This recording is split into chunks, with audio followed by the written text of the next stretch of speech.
All right, so here we are at the lounge at the airport. We just caught up with Mr. Peter Obi, who just arrived from Ghana, having attended the conference there. That's the Igniting the Voice for Africa. Igniting the Voice of Africa. Good to have you. Now, what was it like attending the conference and Igniting the Voice of Africa? What was that all about, really? Well, first is that the conference is cancelled. It didn't take place. Okay. It was a conference. You were supposed to give a speech yesterday. Yes. We're 4 speakers that were invited across Africa.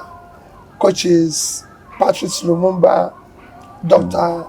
Arikana of Zimbabwe, and Julius Malema of South Africa, and myself. However, last minute, the government, for best reasons known to them, cancelled the conference and everything. 3 of us had already arrived, which is Professor Lumumba, Dr. Arikana, and myself. And no explanation was given to the cancellation. We did give interview to show the purpose of the convention. The purpose of the convention is strictly to start African conversation on how to give the youth hope. Africa cannot continue to go the way it's going, because today Africa has the highest pool of energetic young people in their productive age. Out of Africa 1.4 billion population, they have 1.1 billion youths who are energetic, talented, and can take over the world. And Africa have the best assets today globally. No other person, no other continent had that. The human resource which I've just described, we have the mineral resources. No other continent have the amount of minerals that Africa have.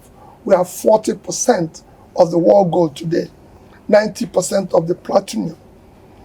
And in terms of countries, of course, oil and everything. In terms of countries, one country that have highest amount of minerals in is Congo, sitting on 24 trillion worth of minerals.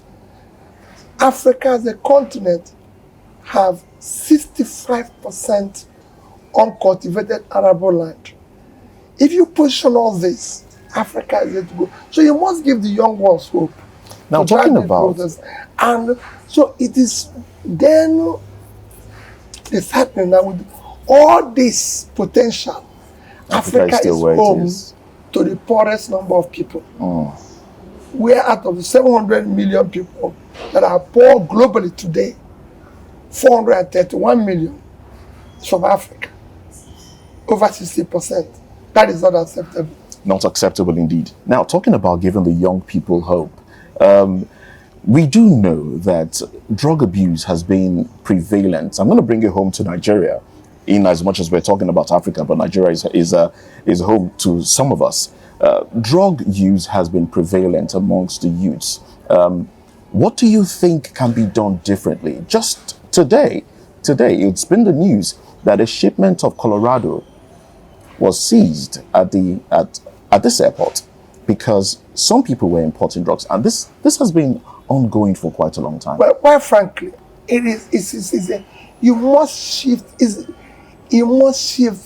the thinking, the values of these young people away from this. When you engage them in the right direction, when they become productive, this is simple. It is because of the way they found themselves not seeing exemplary lives that have made success, where they can embrace. These are the things you do to be able to turn them away, showing them that it's not about making money. It's not about living, doing the wrong things. It's not about living the wrong life. The values that shape a society is critical in behavior and controlling what people want to do to earn a living. Well, talking about giving them hope as well, you know that we've had young people look up to their politicians, look up to. They are men of God, religious leaders, and the rest of them. And what young people have been seeing has not been encouraging. They see people, they hear news of people embezzling money, taking public funds. Religious leaders are taking the people's money. So the young man, the young person on the street today feels make money by all means. How do you address that? Now, there's another conversation because I barged into your conversation, but we'll talk about what I heard. It's dropping much later. But how should government address this misnomer? It's very easy. I've always campaigned and I've always talked about fighting corruption. No society have succeeded with corruption. I've always said we the politicians have turned the country into a gigantic criminal enterprise. And it must be dismantled for it to guarantee future. Corruption kills three things that makes a society. It kills entrepreneurship. Nobody thinks in a corrupt country. So you don't want to create, and entrepreneurship is what changes society. Because people are thinking, creating wealth. It kills professionalism. Tell me how people will be working hard, doing research to be university professors when they're seeing people who have not been anything, who are supposed to be look up to them, any more money. You see me complain. How do you tell anybody that you buy a car of 160 million naira for a legislator and you pay a professor 400,000 a month?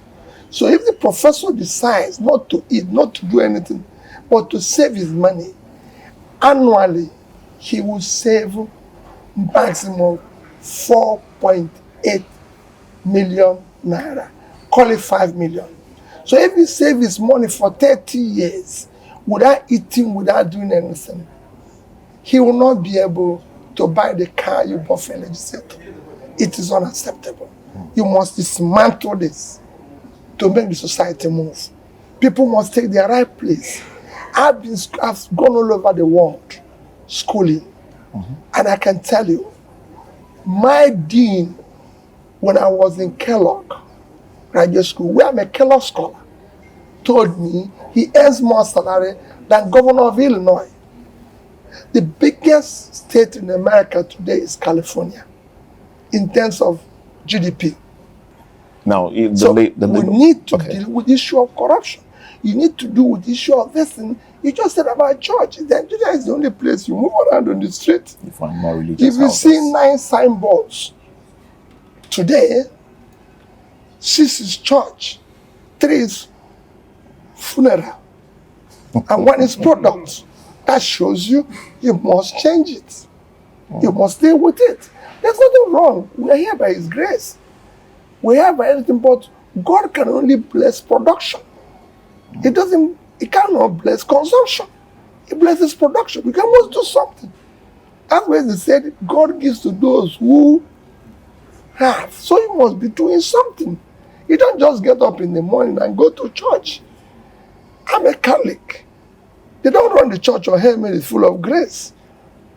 You contribute something for them to run the church. But you must produce something to be able to contribute something. And I've been, just like I was telling them, for me, it's about production, production, production. You must remove consumption. You're talking about production, but the atmosphere in Nigeria has been so tense that manufacturers are leaving, producers are leaving. In as much as the government in power now is talking about bringing investors, but we know that those that used to be here, like GSK and the rest of them, are leaving. In the papers today, we saw that manufacturers may be sacking a lot of people. There's a difference between talking and doing. That is the difference. We have to do the right things. We have to sacrifice for it. There's a lot of things what manner of sacrifice are you talking about, sir? Again, we're talking about corruption. If you want to stop reduce criminality today, you must put people out of poverty. Okay. The more you pull people out of poverty, the more you reduce criminality. And how do you pull people out of poverty? You need to educate them. You need to support small businesses. Small business is the engine of growth globally, everywhere in the world. Even on the strongest economies in the world, they drive the process. Whether they are talking from America to China, and when I give example, because they say China, I said, yes, it's the best example. Because small businesses in China is creating 60% of produce, export, and they're creating over 70% of the employment. There are small businesses in Nigeria finding it hard to thrive with lack of power, and we hear government still subsidizing power. Well, I don't want to talk about government. You just made me at the airport, and I'm just coming back. But I can tell you, I understand. Okay, there's a way. These things are not rocket science. It's been done in countries, and it's happened everywhere. And I've managed a subnational state. When I came to Anambra, people say, "Oh, you can't do this. You can't change education. You can't change it." We're owing banks. They say the banks came and said, "I'm going to pay you back your money," and they say, "Oh, where are you going to get the money to do it?" What did we do? And that's what I'm not seeing today. Shut down the cost of government. Deal with the corruption issue. We did it. Everybody saw it happen. Where Peter was quarreling with everybody. And what did we get? By the time I left office, I was not owing pension, I was not owing gratuity, I was not owing any contractor for goods supply, I was not owing any supplier. And I left in 3 banks in Nigeria. And I said every day, Access Bank, $50 million, 12 billion naira. Fidelity Bank, $50 million, 12 billion naira. Diamond Bank, $50 million, 12 billion naira. Now we need to re-emphasize something. And with that, I cancelled everything, including pension, to governor code. That's where I'm coming Since I left office, Anambra has not bought me a sachet of pure water. Because I'm not entitled to it. You can't go and work for 8 years, deprive people who have worked for 35 years, and also we should know that there's a people who are suffering, people down there, and we should make the sacrifice. So they've not bought me a bottle of pure water. I'm not missing anything. Because by His grace, I had something, and I'm living on it. Now, still on this conversation, because when I barged into you, you were having this conversation with your friends here. Still on this conversation, I overheard you say you don't even have a property in Anambra. As I don't have a land given to me by given to you by the government. I'm the custodian of the land, so I give people land. Thousands assigned to you. And you didn't assign any to yourself. If you see one, confiscate it, then I'll stop politicking. And everybody in Anambra knows that. Of course, you heard even when they seized my land in Abuja, they said I didn't want it.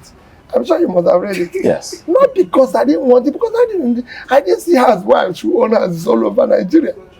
You know, you're just a one human being. You know, I have friends who have hotels like Airport Road. I go there and stay. It's just one night and I go my way. That's so what's the situation with the land in Abuja now? Have you you're letting it go? I don't know. Maybe people are following it up because now, you know what they've done? They've turned it where I got interested. Why is interest? Because people are now harassing you. That why didn't you, since you are not interested, why didn't you allow your relation? You know, something like that. But people should have wasted too much acquiring what we don't need. That's why our quality is very bad. Because we want to own everything. No human being owns everything. We're all children of God. We must let go and allow others to be part of it, because that's where a country is created. Thank you. Thank you very much. I was going to go more, but we don't want to get into government issues. So I will let you go. One day thank you very much. Thank you. We'll be glad to have you. Thank you. Thank you very much. We've been discussing with Mr. Peter Obi.